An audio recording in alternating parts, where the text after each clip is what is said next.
আসসালামু আলাইকুম রহমতুল্লাহ নাহমাদুহু ওয়া নুসাল্লি আলা রাসূলিল কারীম আম্মা বাদ। এখন আমরা আলোচনা করব 10 নম্বর বিষয়, সেটা হলো কি কি কারণে ফতোয়ার সৌন্দর্য নষ্ট হয়ে যায়। এটি আমাদের শেষ ক্লাস।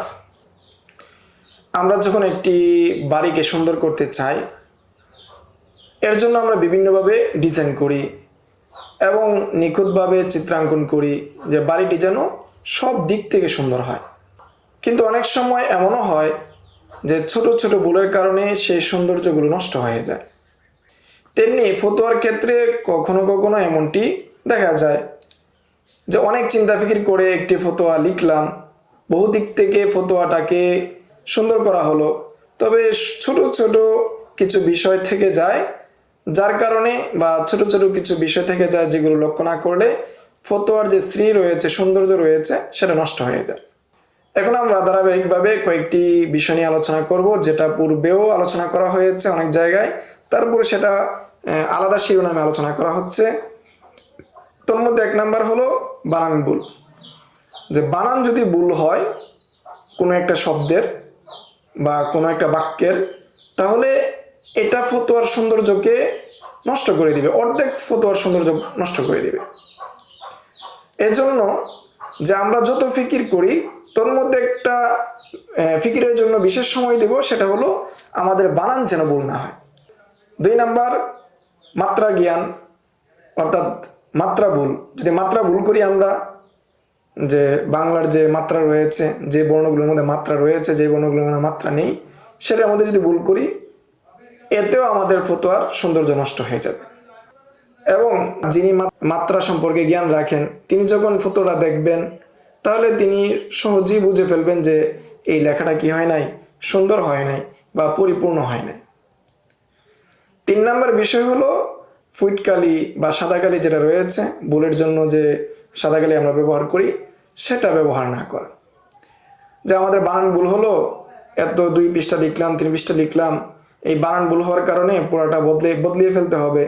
এই জন্য আমরা সাদাকালি দিয়ে কি করলাম, সাদাকালি দিলাম, তারপর লিখলাম।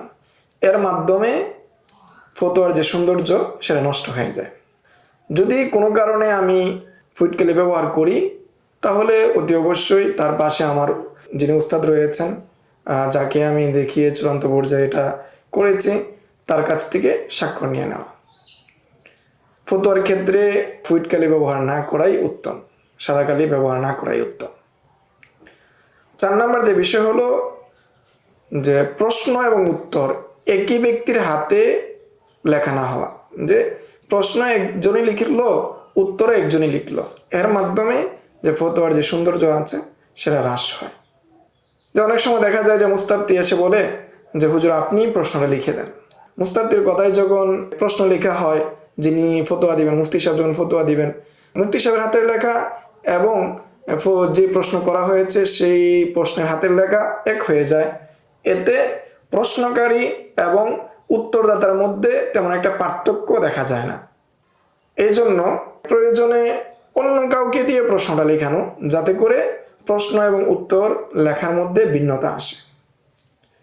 5 নম্বর বিষয় হলো যদি ফারায়েজের প্রশ্ন হয়, মিরাসের প্রশ্ন হয়, যে উত্তরাধিকারী যে সম্পদ রয়েছে সেই বন্টনের যদি প্রশ্ন হয়, তাহলে সেটাকে টেবিল আকারে ভাগ করে দেওয়া।